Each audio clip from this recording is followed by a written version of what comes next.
नमस्कार, IND inside में आपका स्वागत है। मैं हूं आपके साथ मोनिका सिंह। आज हम बात करेंगे प्रदेश की शिक्षा व्यवस्था की। शिक्षा सत्र का आगाज हो चुका है, जिसके बाद से ही बच्चे स्कूलों में पहुंचने लगे हैं, लेकिन स्कूल की हालत वही बनी हुई है जो पिछले कई सालों से देखी जा रही है।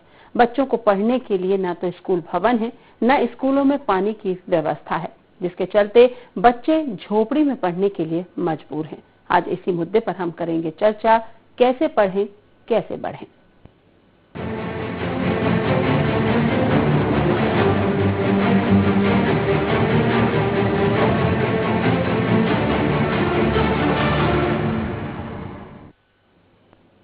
अलीराजपुर के आदिवासी बाहुल्य ग्रामीण इलाकों में प्रशासन की अनदेखी के चलते शिक्षा व्यवस्था पूरी तरह से चरमरा गई है। हालात कुछ ऐसे हैं कि आप भी देखकर कह उठेंगे कि ऐसे पढ़ेगा तो कैसे बढ़ेगा इंडिया।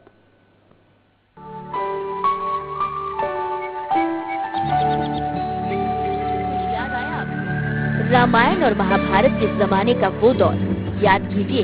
गुरु के आश्रम और एक छोटी सी कुटिया में चलती थी पढ़ाई लिखाई।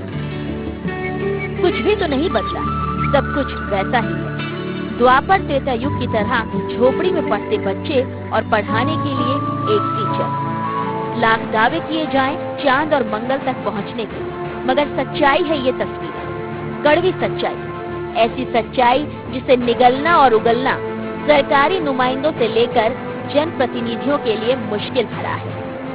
एक दो नहीं बल्कि 6 सालों से इसी झोपड़ी में चल रहा है ये स्कूल। आंखों में सुनहरे सपने लिए करीब 40 बच्चे स्कूल आते हैं, लेकिन एक टीचर। तो अंदाजा लगाइए क्या पढ़ते होंगे ये नौनिहाल। कतरा साल से पढ़ रहा? 2 साल से। ये स्कूल है कि घर है? जी घर से। तो स्कूल कई बाटे लग रही है? स्कूल नौली बन से स्कूल में पढ़ाई कर जान पढ़ाई कर रही। कई मांग करे तू सरकार को दो? सरकार को दो कई मांग करे जा स्कूल तो बन से बन जाए दबारू, बाकी स्कूल नहीं बने। ताज्जुब की बात है, केवल स्कूल भर नहीं है ये किसी का घर भी है। दिल बड़ा है तो घर में ही स्कूल की परमिशन दे दी। शर्त ये थी कि हर साल कुछ रुपए सरकारी महकमा भाड़े के तौर पर देगा, मगर वक्त पर हो जाए तो काम सरकारी कैसा। स्कूल नहीं बन रही थी सर, ये घर लग रही। घर तो सरकार किराया आपे कई नहीं आती हाल। सरकारी स्कूल छे कि सरकारी स्कूल? कटा बच्चा पढ़े रमा? 40 बच्चा पढ़े। कटे तक कक्षा तक छे यहाँ? कक्षा कटे तक लागे? 5वीं तक। 5वीं तक लागे? 5वीं तक। जानते हैं कि हकीकत क्या है स्कूल की? करोड़ों रुपए खर्च होते हैं शिक्षा बजट पर, मगर अब तक क्यों नहीं बना स्कूल? दरअसल किसी को फुर्सत ही नहीं मिली कि स्कूल के लिए आए रुपयों को इस्तेमाल कर लिया जाए। लिहाजा मंजूर हुई 6 लाख रुपए की राशि खाते में पड़े पड़े ही लैप्स हो गई, मगर सरपंच जी को इसमें सियासत नजर आती है। बोले जोबट में बीजेपी विधायक हैं और वो कांग्रेस समर्थक, तो रुक रहा है विकास। निजी भवन में संचालित हो रहे शासन की, और जो मंजूरी भी हो गई थी, सभी पैसा भी आ गया था, तो उसका ये है कि शासन ने ध्यान नहीं दिया और कुछ जमीन की आवंटन हो चुकी थी। उसके बाद भी शासन का कुछ ध्यान नहीं था और राशि भी आगे थे। और देखिए यहाँ के विधानसभा बीजेपी के कब्जे में और मैं हूँ कांग्रेस का सरपंच है, तो ये कारण हो सकता है। बीजेपी से पूछा गया कि कितनी हकीकत है सरपंच साहब के आरोपों में, तो दावा किया कि पूरे जिले में ऐसा कोई स्कूल नहीं। और अगर ऐसा कुछ है तो मैं इसका पता करवाता हूँ। वैसे मेरी जानकारी में ये है कि अभी तक सभी पंचायतों में संपूर्ण रूप से शाला भवन बनाए गए हैं, और अगर वहाँ इस प्रकार की कोई समस्या है तो इसकी जानकारी मैं वरिष्ठ अधिकारियों से लेके और अवगत कराता हूँ। वहाँ के सरपंच ने आरोप लगाया कि मैं कांग्रेस का सरपंच हूँ, इस कारण भाजपा विकास को रोक रही है। ये कहना गलत है। खाली वहाँ का सरपंच ही कांग्रेस का नहीं है। अलीराजपुर जिले में बहुत सारे कांग्रेस की पंचायतें हैं जहाँ को समान रूप से काम दिया जाता है, और वर्तमान में 3 माह पहले ही उंडारी पंचायत को 12 लाख का काम दिया गया समुदाय भवन का, जिसकी पुष्टि जोबट जनपद से की जा सकती है। कितनी अजीब बात है, विकास के नाम पर आए रुपयों से लोगों के घर भर गए, बड़ी बड़ी इमारतें बन गई, मगर बच्चों का एक छोटा सा स्कूल नहीं बना। आखिर कब बनेगा स्कूल और कब आएंगे टीचर, क्योंकि सवाल सुनहरे सपनों का है। अलीराजपुर से IND 24 के लिए गोविंदा गुप्ता की रिपोर्ट।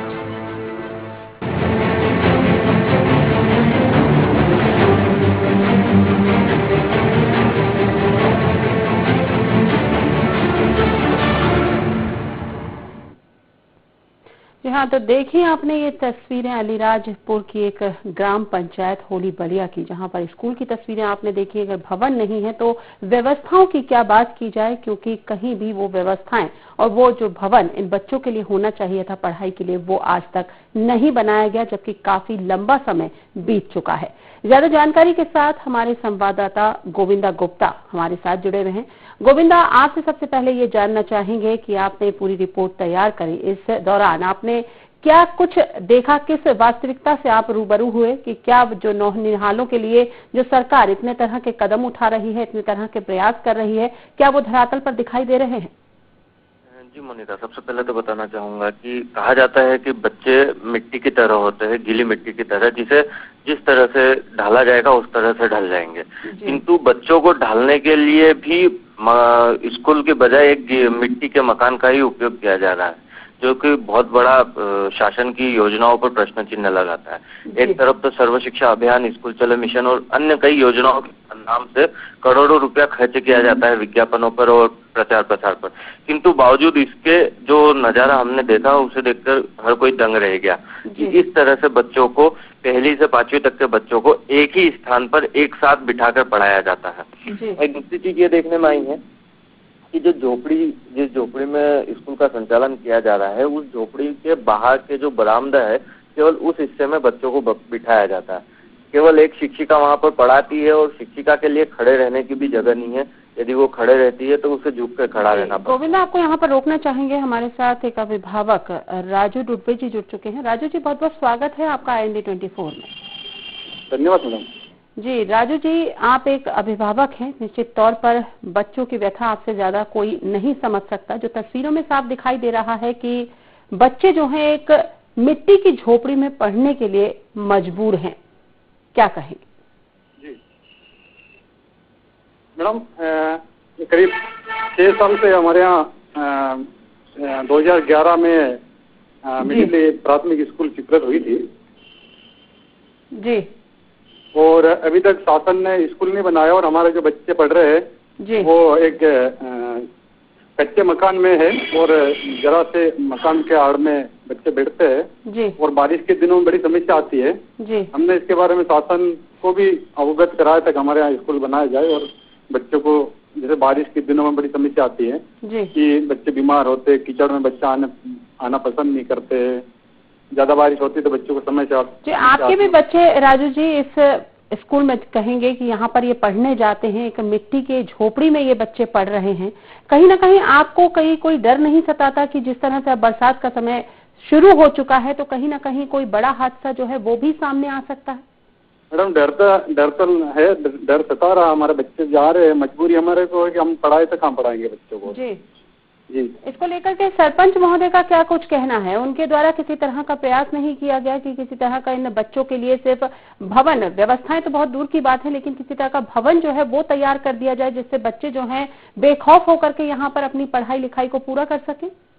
हमने भवन बनाए तो हम जमीन देने के लिए तैयार हुए थे जी, लेकिन अभी तक कोई भवन स्वीकृत होकर आया नहीं आया हमें पता नहीं है जी, लेकिन हमने जमीन देने के लिए तैयार है, वहाँ पर जमीन पर्याप्त है जी, और हमारे बच्चे अगर भवन बन जाता तो वहाँ सुरक्षित पढ़ेंगे और आगे बढ़ेंगे। बिल्कुल, अगर भवन बन जाता है तो सुरक्षित रहेंगे। राजू जी, आपके द्वारा जमीन देने के लिए भी आप लोग तैयार हैं, लेकिन आखिर परेशानी कहाँ पर आ रही है? इसको लेकर के वही मैं आपसे पूछ रही हूँ कि सरपंच महोदय को आपने इस बारे में, इस विषय पर जो है उनसे चर्चा की कि आखिर जब आप लोग जमीन देने के लिए तैयार हैं तो आखिर उनके द्वारा क्यों कुछ प्रयास नहीं किया जा रहा, जबकि इस भवन को बनाने के लिए राशि भी जो है वो स्वीकृत की जा चुकी थी? हमने सरपंच साहब से भी चर्चा करी, सरपंच साहब ने प्रस्ताव भी रखा था और शासन को भेजा था, ना जाने स्वीकृति क्यों नहीं, ये तो नहीं कह सकता मैडम मैं जी, लेकिन हाँ सरपंच साहब भी इसके प्रयास है, हो सकता है इनका अब क्या के शासन ने क्यों नहीं स्वीकृत करी।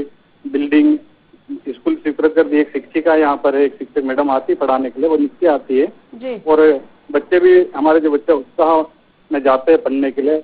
अब ये अभाव है कि बिल्डिंग नहीं बनी और एक कच्चे मकान के नीचे बैठ के पढ़ते हैं बच्चे हमारे। चलिए, बहुत बहुत धन्यवाद राजू जी हमारे साथ जुड़ने के लिए। हमारे साथ भैरू सिंह अजना जो सरपंच है गाँव के, वो जुड़ चुके हैं। भैरू सिंह जी, बहुत बहुत स्वागत है आपका IND24 में।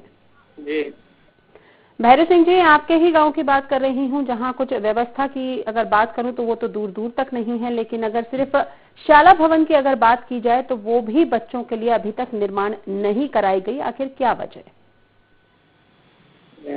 ये है कि कुछ जमीन का विवाद था जी। और मैं वैसे कांग्रेस का और बीजेपी का विधायक हमारे हैं, तो वो गांव का विकास के थोड़ा रुकावट है। नहीं, आप कांग्रेस के हैं, विधायक बीजेपी के हैं, इससे क्या मतलब? क्योंकि राशि तो जो है इस भवन के लिए स्वीकृत की गई। आखिर आपके द्वारा ही ये प्रयास किया जाना था कि आपकी ग्राम पंचायत में जो है इस भवन का निर्माण हो, जबकि इतने लंबे समय से 6 साल का समय कम नहीं होता भैरू सिंह जी। जिस तरह से बच्चे अपनी जिंदगी जो है वो दांव पर लगा करके इस मिट्टी के मकान में पढ़ाई लिखाई कर रहे हैं, और आपका ये कहना है कि विधायक जो है वो बीजेपी के हैं और मैं कांग्रेस का हूँ, इसलिए आपकी सुनवाई नहीं होती। नहीं, जमीन का भी है ना उसमें। नहीं, जमीन का भी हमारे अभिभावक से भी बात हुई, उनका ये कहना था कि हम लोग तो जमीन देने के लिए तैयार हैं, लेकिन कहीं ना कहीं ना तो आप इस पूरे मामले में संज्ञान ले रहे हैं और ना ही कोई वरिष्ठ अधिकारी। जी जी, तो क्या कुछ प्रयास किया जा रहा है? सिर्फ जी कह देने से नहीं बनती बात।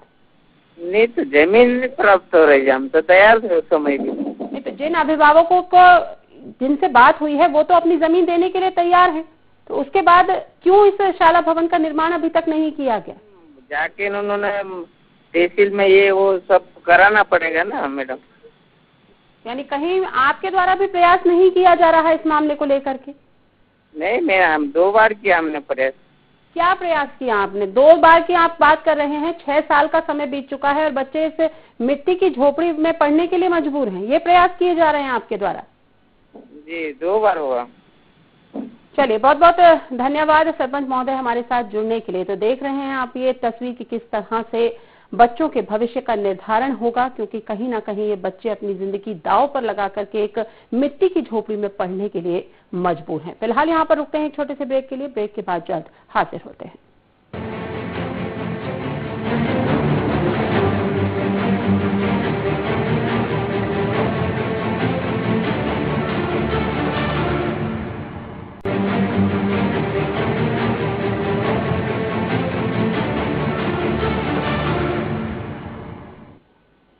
ब्रेक के बाद आपका स्वागत है। लगातार IND इनसाइड में हम बात कर रहे हैं अलीराजपुर की, जहां की तस्वीरें आपने देखी कि किस तरह से बच्चे अपनी जिंदगी दांव पर लगा करके एक मिट्टी की झोपड़ी में पढ़ने के लिए मजबूर हैं। आखिर इन बच्चों के लिए अभी तक शाला भवन बनकर के तैयार नहीं किया गया, तो व्यवस्थाओं की अगर बात की जाए तो वो दूर दूर तक इन बच्चों को मिलती हुई नहीं दिखाई देती। लगातार हमारे संवाददाता गोविंदा गुप्ता हमारे साथ जुड़े हुए हैं। गोविंदा, जिस तरह से हमारी अभिभावक से बात हुई थी, उनका कहना था कि वो जमीन देने के लिए तैयार हैं, लेकिन ना तो इस मामले में सरपंच महोदय के द्वारा संज्ञान लिया जा रहा है और ना ही किसी वरिष्ठ अधिकारी के द्वारा। और अगर बात की हमने जब सरपंच महोदय से, तो उनका भी ये कहना था कि हालांकि जो जमीन का जो है वो मामला विवादित चल रहा है, जिसके चलते ये मामला अधर में लटका हुआ है और इन बच्चों की जिंदगी दांव पर लगी हुई है। जी, बताना चाहूंगा कि कुछ समय पूर्व जब स्कूल सैंक्शन हुई थी, उस समय वहाँ पर सीमांकन भी हुआ था, किंतु उस समय तात्कालीन परिस्थितियों के अनुसार कुछ ग्रामीण जिनके वहाँ पे जमीन हुई थी वो देने के लिए तैयार नहीं हुए थे। किंतु इस घटना गोविंद, आपको यहाँ पर रोकना चाहूंगी। हमारे साथ BRC नवीन श्रीवास्तव जी जुड़ चुके हैं। नवीन जी, बहुत बहुत स्वागत है आपका IND24 में। थैंक यू जी। नवीन जी, अलीराजपुर के एक छोटा सा गाँव है, ग्राम पंचायत है होली बलिया। यहाँ पर आज तक जो है 6 साल का समय बीत चुका है, लेकिन अभी तक बच्चों के लिए पढ़ने के लिए एक भवन बनकर के तैयार नहीं हुआ, जबकि राशि जो है 6 लाख रुपए स्वीकृत की जा चुकी थी, लेकिन बैंक में वो पड़ी राशि लैप्स हो गई। ये पूरा मामला आपके संज्ञान में है? मैम है। मैं लास्ट ईयर जब यहाँ आया था जी। तो पिछले साल भी ये घटना घटी थी। वास्तव में क्या था कि सन 2011 में 6,62,000 की ये बिल्डिंग थी। उसमें 2 फरवरी 2011 को सरपंच उंडारी को 3,31,000 50% की राशि इनको दी गई थी। और जो जगह चिन्हित की गई थी वो सरकारी जमीन थोड़ी दूर थी। सरपंच द्वारा उस समय जो होली फलिया में ही भवन बनाने हेतु निवेदन किया गया था और उनके द्वारा ये बोला गया था कि जमीन यहाँ पे मिल जाएगी। तो उन्होंने जो जमीन देखी थी तो गांव में 2 गुटों में विवाद हो गया था कि वो एक गुट चाहता था कि इस जगह बने, दूसरा गुट चाहता था इस जगह। ये करीब 5 साल ये रिजॉल्व नहीं कर पाए और पिछले बार जब ये पंचायती राज के जब चुनाव होने वाले तब तत्कालीन कलेक्टर महोदय द्वारा प्रारंभ कार्यों की राशि वापस लेने के लिए बोला गया था।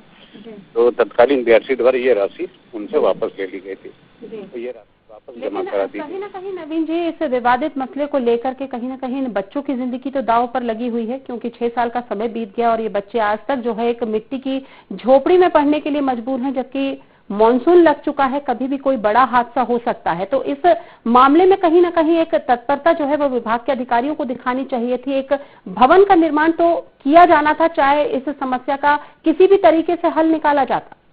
मैम आप बिल्कुल सही बोल रही हैं, भवन बिल्कुल बनना था, लेकिन क्या है कि जहाँ पे सरकारी जमीन अवेलेबल है वो जिस फलिये में जो स्कूल खुला था, जो राज्य शिक्षा केंद्र के जो नाम्स थे कि जिसके आधार पे बच्चों को बहुत दूर ना जाना पड़े, अगर वो जो जमीन पे हम लोग ने सरकारी चिन्हित की है वो करीब करीब वहाँ से 2.5 किलोमीटर दूर है। ऐसी स्थिति में राज्य शिक्षा केंद्र के वो नाम्स फॉलो नहीं होते कि प्रत्येक नहीं उस फलिये में, ये फलिया थोड़ी दूर है, 2.5 किलोमीटर है, तो बच्चों को वहाँ तक जाना शायद संभव नहीं हो, इस कारण से ये मामला अधर में लटका हुआ है। नहीं तो अब इस समस्या का कैसे निराकरण होगा नवीन जी, क्योंकि कहीं ना कहीं बच्चों का भविष्य के निर्धारण की बात है। इतनी योजनाएं, इतने अभियान जो है वो सरकार के द्वारा चलाए जा रहे हैं कि बच्चों के भविष्य का निर्धारण हो सके, लेकिन कहीं ना कहीं इन बच्चों का भविष्य जो है वो अंधकार में जाता हुआ दिखाई दे रहा है। इसके लिए अब क्या कुछ प्रयास किए जा सकते हैं जिसका लाभ जो है इन बच्चों को मिल पाए? मैम इसके लिए अभी तो ये है कि मेरी सरपंच भोरू से भी बात हुई थी और उनके द्वारा दूसरी जगह की बात की गई कि चिन्हित करते हैं। हमारी भी अभिभावक से बात हुई है नवीन जी, उनका भी ये कहना है कि अगर बच्चों के पढ़ाई का सवाल है, निश्चित तौर पर उनके भी बच्चे इसी शाला में पढ़ने के लिए जाते हैं, इसी झोपड़ी में पढ़ने के लिए जाते हैं, तो उनका कहना है कि हमारे द्वारा जमीन हम देने के लिए तैयार हैं, लेकिन कहीं भी जो वरिष्ठ अधिकारी हैं इस विभाग से संबंधित वो अब सुनने के लिए तैयार नहीं है। पहले ये मामला विवादित था, लेकिन अब हम भूमि देने के लिए तैयार हैं जहां पर स्कूल बने। तो कहीं ना कहीं इस मामले में जो है आप लोगों को संज्ञान लेना पड़ेगा।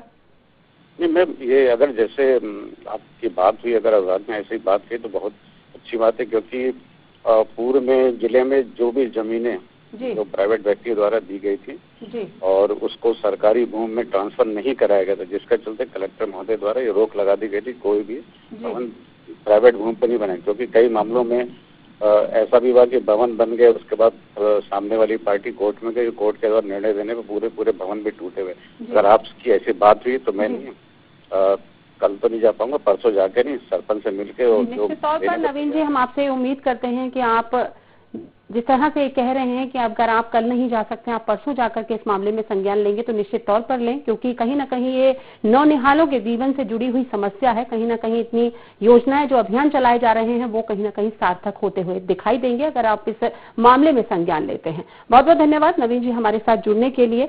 हमारे साथ राकेश अग्रवाल जो भाजपा जिला अध्यक्ष हैं वो जुड़ चुके हैं। राकेश जी बहुत बहुत स्वागत है IND 24 में आपका। जी राकेश जी, होली बलिया गांव की बात कर रही हूं जहां 6 साल का समय बीत चुका है, लेकिन अभी तक एक भवन का निर्माण नहीं हो पाया बच्चों की पढ़ाई लिखाई के लिए। आखिर क्या वजह? मैडम मेरी जानकारी में जहाँ तक है कि वर्ष 2010-11 में यहाँ पे एक भवन आवंटित किया था जी, और उसका जो पैसा था 6,62,000 का ये भवन स्वीकृत हुआ था जी। इसमें 3,31,000 रुपए 2/2/11 को संबंधित एजेंसी पंचायत उंडारी में डाल दिए गए थे, उनके खाते में जमा भी थे। उसके बाद 5 साल तक सरपंच द्वारा तत्परता न दिखाते हुए वहाँ भूमि आवंटित नहीं करवाई गई और न ही उस एजेंसी द्वारा किसी भी प्रकार का कोई सहयोग किया, ऐसी जानकारी मेरे पास है। पूरे मामले कहीं ना कहीं सरपंच की लापरवाही भी है जिला अध्यक्ष महोदय, लेकिन आपके द्वारा क्या कुछ प्रयास किया गया? आपने सरपंच महोदय से इस मामले में संज्ञान लेना चाहा, आपने इस मामले में जानकारी लेनी चाहिए कि जब पैसा जो है वो मिल चुका है उसके बाद भी अगर यहाँ पर भवन का निर्माण नहीं किया जा रहा तो आखिर क्या वजह? मैडम इसमें एक बात आपको और मैं बताना चाहूंगा कि 5 साल के बाद जब ये भवन नहीं बना तो शासन ने वो पैसा सरपंच से वापस वसूल किया है ना, वो पैसा शासन ने वापस अपने खाते में ले लिया है। और यहाँ पर डीपीसी विभाग में एक सब इंजीनियर है दीपक त्रिपाठी जी अलीराजपुर जिले में, जो स्वयं अपनी कलेक्ट्री चलाते हैं और सर्व शिक्षा अभियान के संबंध में उनको ये सारी चीज देखना होती है। लेकिन बिल्कुल देखना होती है, बिल्कुल मानती हूँ राकेश जी, लेकिन अगर मामला उठता है, मीडिया के संज्ञान में आता है, तो वरिष्ठ अधिकारियों, आप जैसे वरिष्ठ अधिकारियों से अगर बात की जाती है तो कहीं ना कहीं यही बात निकल करके सामने आती है, लापरवाही निकल करके सामने आती है कि अपने विभाग के अधिकारी ही कहीं ना कहीं इन योजनाओं को और इन अभियानों को पलीता लगाते हुए नजर आते हैं। अब आपके द्वारा क्या कुछ प्रयास किया जाएगा, क्योंकि बीआरसी महोदय से भी हमारी बात हुई है, उनका कहना है कि कल तो मैं वहां नहीं जा पाऊंगा, लेकिन परसों जाकर के वहां का निरीक्षण करूंगा, और अगर अभिभावक वहां पर जमीन देने के लिए तैयार हैं तो निश्चित तौर पर वहां भवन बन करके तैयार होगा। तो आपके द्वारा क्या कुछ प्रयास किया जाएगा इस मामले में, बस ये जानना चाहूंगी। मैं इसमें डीपीसी महोदय से यही निवेदन करूंगा कि वो जब भी जाए मुझे साथ लेके जाए, और भवन जमीन संबंधित जो भी समस्या है उसको हम दोनों मिलकर दूर करेंगे, और संबंध पर जो भी शासन की तरफ से सहयोग करना होगा या वरिष्ठ अधिकारियों से चर्चा करना होगी वो हम करेंगे। और जल्द से जल्द यहाँ पर साला वरिष्ठ जनों से अगर संज्ञान में लेकर के मामला और चर्चा करते हैं और कहीं ना कहीं इस समस्या का निराकरण हो पाता है। तो देखा आपने, अगर वरिष्ठ अधिकारियों से अगर बात की जाती है तो हमेशा की तरह जवाब मिलता है, कहीं ना कहीं जिम्मेदारी से पल्ला झाड़ा जाता है। लेकिन अब इस मामले में क्या कुछ संज्ञान इन अधिकारियों के द्वारा लिया जाएगा, वाकई में इन बच्चों की परेशानियों का हल निकल पाएगा, ये आने वाला समय ही बताएगा। फिलहाल IND इनसाइड में इतना ही। आप देखते रहें IND 24।